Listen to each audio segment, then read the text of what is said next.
மகாபாரதத்தில் வரும் மாவீரர்களுள் அஸ்வத்தாமன் மிக முக்கியமானவன். குரு துரோணாச்சாரியாரின் மகன், சிவனின் அம்சமாக பிறந்தவன். குருச்சேத்திர போரின் இறுதிக்கட்டம். பீமன் தன் கதையால் துரியோதனனை தொடையில் அடைத்து அவனை வீழ்த்தினான். துரியோதனன் குற்றுயிரும் கொலை உயிருமாக ஏரிக்கரையில் வீழ்ந்து கிடக்கிறான். ஒரு அந்திசாயு மாலை பொழுது அஸ்வத்தாமன் அங்கே வருகிறான். தன் நண்பனான துரியோதனனின் நிலை கண்டு வருந்துகிறான். துரியோதனனை மடியில் கிடத்தி அழுகிறான். இந்நிலைக்கு காரணமான பாண்டவர்களை அழித்துவிட்டு உன்னிடம் வருகிறேன் என்று வஞ்சினம் கூறிச் செல்கிறான். என்ன செய்வது என்று புரியாமல் ஒரு மரத்தடியில் அமர்கிறான். அந்த இரவு நேரத்தில் பூகை ஒன்று அங்கிருந்த காகங்களை வேட்டையாடி கொன்றதை காண்கிறான்.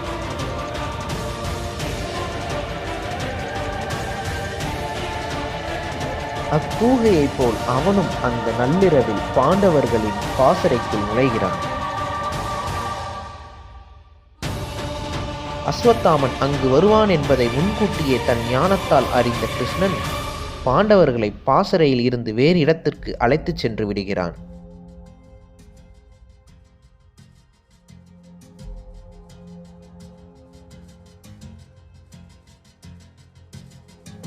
பாசறையில் புகுந்த அஸ்வத்தாமன் உறங்கிக் கொண்டிருந்த பாஞ்சாலியின் 5 புதல்வர்களையும் பாண்டவர் என கருதி கொன்றுவிட்டு துரியோதனனிடம் செல்கிறான்.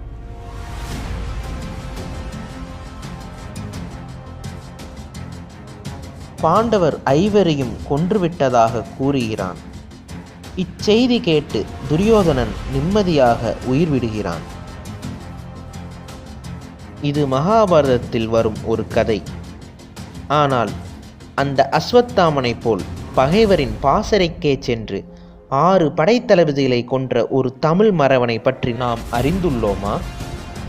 அவன் பெயர் பழையன். வேல் வீசுவதிலும் வில்லாற்றலிலும் வல்லவன். கிமு 2ஆம் நூற்றாண்டில் சோழ நாட்டை பெரும்பூன் சென்னி என்பவன் ஆண்டு வருகிறான். இவன் ஆட்சி காலத்தில் சேர மன்னன் சோழ நாட்டின் மீது படையெடுத்தான். சேரர் படை சோழ நாட்டின் எல்லையில் முகாமிட்டிருந்தது. அப்போது சோழனின் படைத்தளபதியும் போரூரின் தலைவனுமாகிய பழையன் சினம் கொண்டு சேரரின் பாசறைக்குள்ளேயே நுழைகிறான்.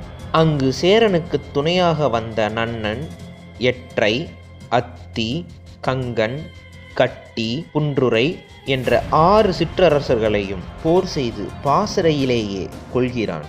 அங்கேயே தானும் விழுப்புண்பட்டு உயிர் துறக்கிறான். இதனால் சோழன் பெரும்பூன் சென்னி சினம் கொள்கிறான்.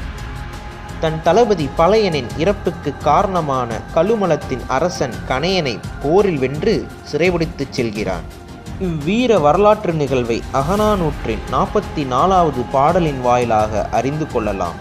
அஸ்வத்தாமன் உறங்கிக் கொண்டிருந்த பாண்டவர்களின் புதல்வர்களைத்தான் கொள்கிறான்.